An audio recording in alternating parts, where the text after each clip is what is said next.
Welcome back, dear listeners. Today we're stepping into a tale shrouded in mystery. A story of secrets buried deep within an abandoned trailer on the outskirts of a quiet town. For years, it stood silent, hiding whispers of a man who vanished without a trace, leaving behind more questions than answers. But when his son Adam inherits this forgotten relic, he unknowingly sets off on a journey that will unravel shocking truths and long-buried family secrets. What lies ahead is a labyrinth of clues, courage, and unexpected revelations. So settle in, because this is a story you won't want to pause. Let's begin. For years, the abandoned trailer on the outskirts of town had been a mystery. It belonged to a man named Jack, who disappeared without a trace over a decade ago. No one knew what had happened to him, but rumors circulated that he had run off with a large sum of money. It wasn't until his son inherited the property that the truth finally came to light. As he began to clean out the trailer, he discovered a shocking secret that his father had been hiding for years. Adam stood in front of the trailer and looked at its state. The trailer was old, broken, and didn't look like much. As he opened the creaky door and stepped inside, he was greeted by a musty smell and piles of dusty belongings scattered around. He started sifting through the clutter, hoping to find some answers. Kittens. As Adam dug deeper into the trailer, he stumbled upon something that didn't seem to belong there. Adam had found the first clue of many, and his search continued again. But little did he know, the search for answers about his father would leave him with even more questions. But why did Jack disappear without a trace? Why did he leave the trailer to Adam, and what will Adam find inside? But before we start, smash the like button and make sure to subscribe if you haven't, and hit that notification bell so that you won't miss any new stories. When Adam received a letter from the government letting him know he had inherited something from his father, he was shocked. It had been a long time since he had thought about his father, who had disappeared without a trace when he was just a boy. But the mystery wasn't solved yet. Apparently, his mother had declared his father deceased to the government, hoping to inherit something valuable from him after he had been missing for more than 15 years. What? But instead, Adam was the one who inherited the only belonging left of his father, a rundown trailer hidden somewhere deep inside a ram forest. It wasn't the fact that his father was declared deceased that shocked Adam, but more the fact that he had left him something. As soon as Adam received the coordinates of where the trailer would be, he packed his bags and drove to it. The forest was a 3-hour drive, sparking even more questions. Why move it so far away? Finally, he noticed something in the distance. He wasn't entirely sure it was the trailer, as it was camouflaged against the forest colors. What was my father doing with this old thing? Adam thought as he shook his head. Something about it made him feel uneasy, but after walking his 5th round around the trailer, he knew he had to go inside. Adam pushed open the squeaky door and stepped into the trailer, enveloped by the musty smell of neglect. Dust and cobwebs covered every surface, and years of debris lay scattered around. So he began by throwing everything outside of the trailer. There in the daylight, he could scatter through it and search for clues. He began by organizing the pile into smaller piles, wood on the left, metal on the right, and furniture and other objects in the middle. Finally, as the sun began to set, Adam found something. A tiny rusty key lay hidden, buried underneath rubbish on the ground. Nothing inside this trailer was locked, so Adam figured there had to be another location somewhere. His mind raced with speculations. He never thought to ever find something of value. All he expected to find was a few photos or maybe a notebook. Adam searched the entire trailer again, looking for any signs of a hidden compartment or safe. As he was about to give up, he noticed a loose floorboard near the back of the trailer. With the key in hand, he prized open the floorboard and found a hidden compartment underneath. Inside, there was a small notebook. Adam picked up the notebook with trembling hands and started flipping through its pages. He was shocked to find that it wasn't just a notebook, but his father's journal. His father must have written something of value inside. Why else would he go to such an extent to hide the book. He immediately flipped to the last entry, and his eyes widened as he read the last pages of the journal. They were directly addressed to him, as if his father knew he would eventually find the journal. His father wrote a strange message to him, but the last few sentences were the most chilling of all. "My son, if you read this, I'm gone. It wasn't in my own way, Will, but I had no other choice. Follow the following coordinates, and you will find what belongs to you." In only Adam's sight, what did this mean? What had his father gotten himself into? His father's handwriting looked different on the last page than on all the other pages. It looked like he was in a hurry, with the last letter of the last word stretching out as if he was pulled away mid-writing it. Adam quickly typed the coordinates into his phone. He was surprised that the coordinates led him to a storage unit not far from hometown. It was a 2-hour drive back in the direction of his house, so he locked up the trailer with a padlock he had brought and drove to the storage unit.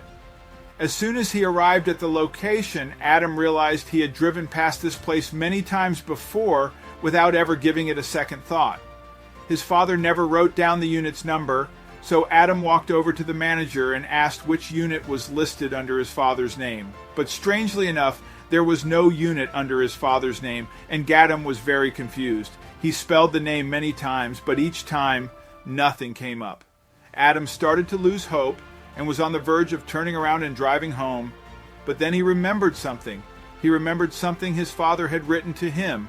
"You will find what belongs to you and you only." Could the unit be under his name instead? Why would his father do something like that? But then it clicked. In person, after asking the manager to look under his own name, they got a hit. Unit number 33 was listed under Adam's full name.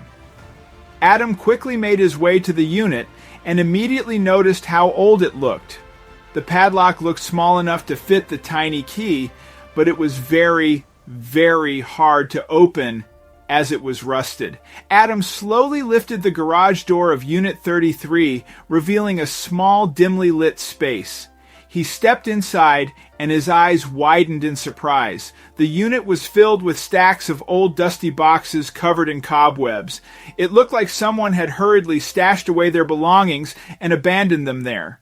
He started opening up a few boxes, and a wave of nostalgia washed over him. He saw his favorite toys from when he was just a little boy, and photo albums of him and his father going on their usual adventures. His worries washed away, and he started to open more and more boxes. The whole unit was filled with memories and things his father kept of Adam. As Adam looked around more, he suddenly noticed something in the back of the unit. There was a door that led to a small room. The manager was stunned, as standard units don't have a second room in them. Adam's father had probably built a wall and door frame himself, creating a secret room inside.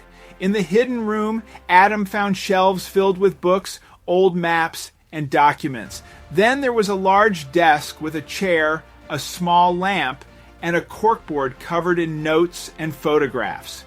It looked like a makeshift office, and added its bearing, leading to the makeshift office. Adam couldn't help but wonder what his father had been working on. Adam started sifting through the papers, trying to make sense of the jumble of information. Some of the documents were written in code, while others were old newspaper clippings and photographs. But he shuffled his feet and hit his toe against something.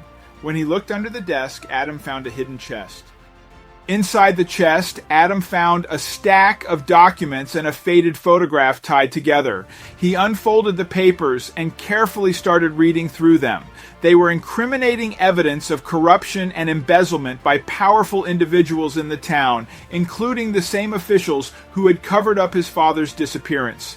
Adam's hands shook with anger as he realized the depth of the corruption that had plagued his town for years. He looked at the photograph and saw his father standing with a group of activists holding a banner that read, "Justice for All."